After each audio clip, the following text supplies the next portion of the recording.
যে সমস্ত ব্যক্তির প্রধানমন্ত্রীর আবাস যোজনার ঘরের লিস্টে নাম রয়েছে তাদের ঘরের টাকা কবে ঢুকবে এবং তাদের হাউস স্ট্যাটাসে কী পরিবর্তন রয়েছে সব কিছু এই ভিডিওতে আলোচনা করব। তো অবশ্যই ভিডিওটি লাস্ট পর্যন্ত দেখে চ্যানেলটিকে সাবস্ক্রাইব করুন। চলো শুরু করি। প্রথমে গুগলে যাবেন এবং গুগলে গিয়ে টাইপ করবেন প্রধানমন্ত্রী আবাস যোজনা গ্রামীণ।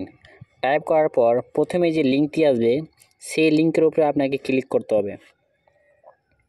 আপনি আবাস সফট এর উপরে ক্লিক করবেন। দেন ক্লিক করার পর দ্বিতীয় নম্বরে আপনি দেখতে পাচ্ছেন রিপোর্ট, এই রিপোর্ট অংশে আপনি ক্লিক করবেন। দেন পরের পেজ এরকম আসলে আপনি পেজটিকে নিচের দিকে স্ক্রল ডাউন করবেন এবং এখানে দেখতে পাচ্ছেন ফিজিক্যাল প্রোগ্রেস রিপোর্ট। এখানে দ্বিতীয় নম্বর দেখতে পাচ্ছেন হাউস প্রোগ্রেস অ্যাগেন্স্ট দেয়ার টার্গেট ফাইন্যান্সিয়াল ইয়ার। এখানে আপনি ক্লিক করবেন দ্বিতীয় নম্বরে। ক্লিক করার পর এখানে যেটা সিলেক্ট করবেন, আমার রাজ্যটা আমি সিলেক্ট করে নিচ্ছি ওয়েস্ট বেঙ্গল। দেন তারপরে ঘরে এখানে আপনি আপনার জেলাটা বা ডিস্ট্রিক্টটা সিলেক্ট করে নেবেন। আপনার যে জেলা আছে সেই জেলাটা আপনি সিলেক্ট করে নেবেন। দেন পরবর্তী ঘরে এখানে আপনি আপনার ব্লকটা সিলেক্ট করে নেবেন। আপনার যে ব্লক আছে সেই ব্লকটা আপনি সিলেক্ট করে নেবেন। পরবর্তী ঘরে আপনার গ্রাম পঞ্চায়েতটা আপনি সিলেক্ট করে নেবেন। যে গ্রাম পঞ্চায়েত আছে সেই গ্রাম পঞ্চায়েত আপনি সিলেক্ট করে নেবেন। দেন সিলেক্ট করার পর এখানে একটা ক্যাপচার কোড দিচ্ছে -40। তো এখানে অ্যান্সারটা হচ্ছে 8। তো 8 বসানোর পরে এখানে কি করতে হবে, সাবমিটে ক্লিক করতে হবে।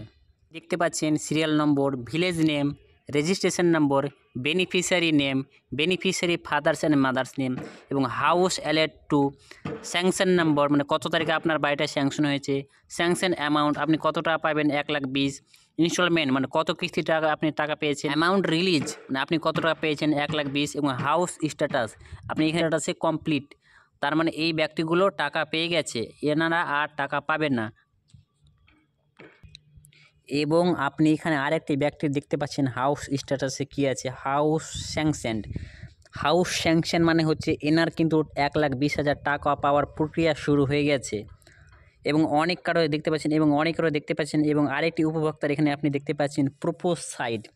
প্রপোজ সাইড, তো প্রপোজ সাইড মানে কি, প্রপোজ সাইড মানে কি আমি এক্ষুনি আপনাদের দেখাচ্ছি। যে কোনো উপভোক্তা বা বেনিফিশিয়ারির পুরো ডিটেলস দেখার জন্য তার রেজিস্ট্রেশন নম্বরটা কপি করতে হবে। তো আমি রেজিস্ট্রেশন নম্বরটা কপি করে নিচ্ছি। এখানে দেখতে পাচ্ছেন কপি করার পর এখানে দেখতে পাচ্ছেন ওপরে লেখা আছে স্টেক হোল্ডার। এখানে আপনাকে স্টেক হোল্ডারে ক্লিক করতে হবে। স্টেক হোল্ডারে ক্লিক করার পর এখানে প্রথমে আপনি দেখতে পাচ্ছেন PMAYG বেনিফিশিয়ারি, এখানে আপনাকে ক্লিক করতে হবে।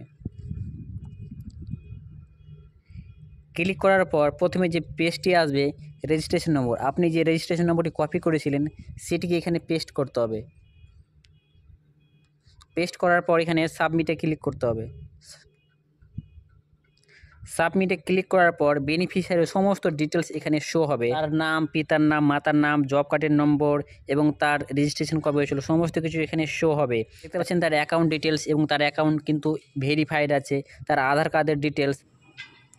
এখানে আপনারা দুটি ছবি দেখতে পাচ্ছেন, একটি দেখতে পাচ্ছেন এক্সিস্টিং সাইড মানে আপনার পুরনো ঘরের ছবি এবং একটি দেখতে পাচ্ছেন প্রপোজ সাইড আপনি যে জায়গায় ঘর দেবেন সেই জায়গার ছবি। তো এনার দেখছেন এনার রেজিস্ট্রেশন হয়েছে 12 তারিখ 11 মাস 2018। এনার অনেক দিন থেকে রেজিস্ট্রেশন হয়েছে বাট এখনও পর্যন্ত টাকা ঢোকেনি এবং এনার হাউস স্ট্যাটাসে প্রপোজ সাইড আছে। তো এনাকে কি করতে হবে, নিকটবর্তী ব্লক বা পঞ্চায়েতে গিয়ে রেজিস্ট্রেশন নম্বর গিয়ে এনাকে বলতে হবে যে আমার অনেক দিন থেকেই হাউস স্ট্যাটাসে প্রপোজ সাইড আছে, এটাকে স্যাংশন করুন। তো যতক্ষণ পর্যন্ত না আপনার স্যাংশন হবে ততক্ষণ পর্যন্ত আপনার টাকা ঢোকার প্রক্রিয়া শুরু হবে না।